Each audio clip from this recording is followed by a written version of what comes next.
صحیح بخاری حدیث نمبر 3۔ بسم اللہ الرحمن الرحیم۔ حضرت عائشہ ام المومنین سے نقل کرتے ہیں کہ انہوں نے بتایا کہ حضرت محمد صلی اللہ علیہ وسلم پر وحی کی ابتدا دور سچے اور پاکیزہ خوابوں سے شروع ہوا۔ آپ خوابوں میں جو کچھ دیکھتے وہ صبح کی روشنی کی طرح صحیح اور سچا ثابت ہوا۔ پھر من جانب قدرت آپ تنہائی پسند ہو گئے اور آپ صلی اللہ علیہ وسلم نے غار ہیرا میں خلوت نشینی اختیار فرمائی اور کئی دن اور رات وہاں مسلسل عبادت اور یاد الہی ذکر و فکر میں مشغول رہتے۔ جب تک گھر آنے کو دل نہ چاہتا توشہ ہمراہ لے جاتے، وہاں رہتے۔ توشہ ختم ہونے پر یہ اہلیہ محترمہ حضرت خدیجہ رضی اللہ تعالی عنہا کے پاس تشریف لاتے اور کچھ توشہ ہمراہ لے کر وہاں جا کر خلوص فریض ہو جاتے، اور یہی طریقہ جاری رہا یہاں تک کہ آپ پر حق منکشف ہو گیا اور آپ غار ہیرا میں قیام پذیر تھے کہ اچانک حضرت جبریل علیہ السلام آپ کے پاس حاضر ہوئے اور کہنے لگے، اے محمد صلی اللہ علیہ وآلہ وسلم پڑھو۔ آپ فرماتے ہیں کہ میں نے کہا میں پڑھنا نہیں جانتا۔ آپ صلی اللہ علیہ وسلم فرماتے ہیں کہ فرشتے نے مجھے پکڑ کر اتنے زور سے بھینچا کہ میری طاقت جواب دے گئی، پھر مجھے چھوڑ کر کہا کہ پڑھو۔ میں نے پھر وہی جواب دیا کہ میں پڑھا ہوا نہیں ہوں۔ اس فرشتہ نے مجھ کو نہایت ہی زور سے بھینچا کہ مجھ کو سخت تکلیف محسوس ہوئی۔ پھر اس نے کہا پڑھ۔ میں نے کہا میں پڑھا ہوا نہیں ہوں۔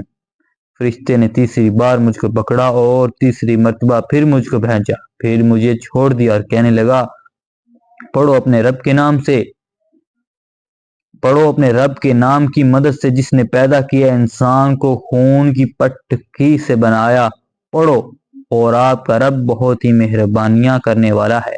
بس یہی آیتیں حضرت جبرائیل علیہ السلام سے سن کر اس حال میں غار ہرا سے واپس ہوئے کہ آپ کا دل اس انوکھے واقعے سے کام رہا تھا۔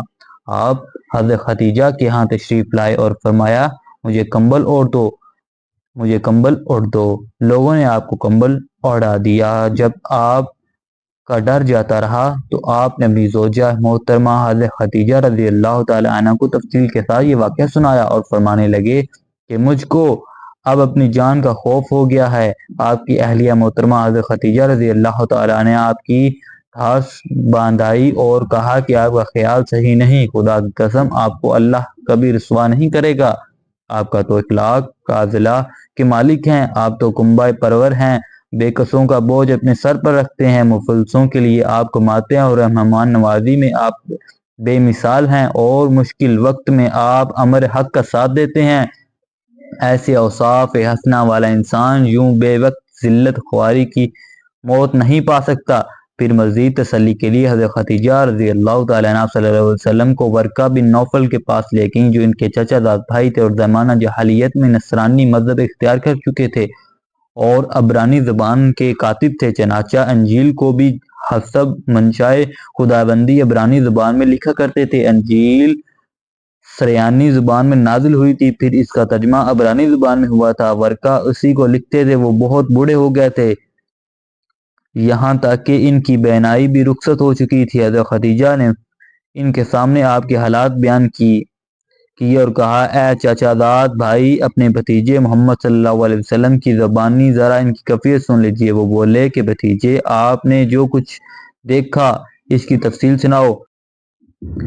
چنانچہ آپ صلی اللہ علیہ وسلم نے اول تاخیر پورا واقعہ سنایا، جسے سن کر ورقہ بے اختیار ہو کر بول اٹھا یہ تو وہی ناموس ہے جسے اللہ نے حضرت موسیٰ پر وحی دے کر بھیجا تھا۔ کاش میں آپ کی اس عہد نبوت شروع ہونے پر جوان ہوتا، کاش میں اس وقت تک زندہ رہتا جب تک آپ کی قوم آپ کو شہر سے نکال دے گی۔ رسول اللہ صلی اللہ علیہ وسلم یہ سن کر تعجب سے پوچھا کہ کیا وہ لوگ مجھ کو نکال دیں گے حالانکہ میں تو ان میں صادق امین ہوں؟ ورقہ بولا ہاں یہ سب کچھ سچ ہے، مگر جو شخص بھی آپ کی طرح امر حق لے کر آیا لوگ اس کے دشمن ہی ہو گئے۔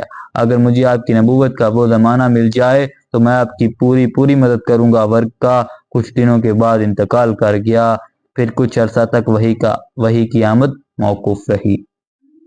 جزاک اللہ۔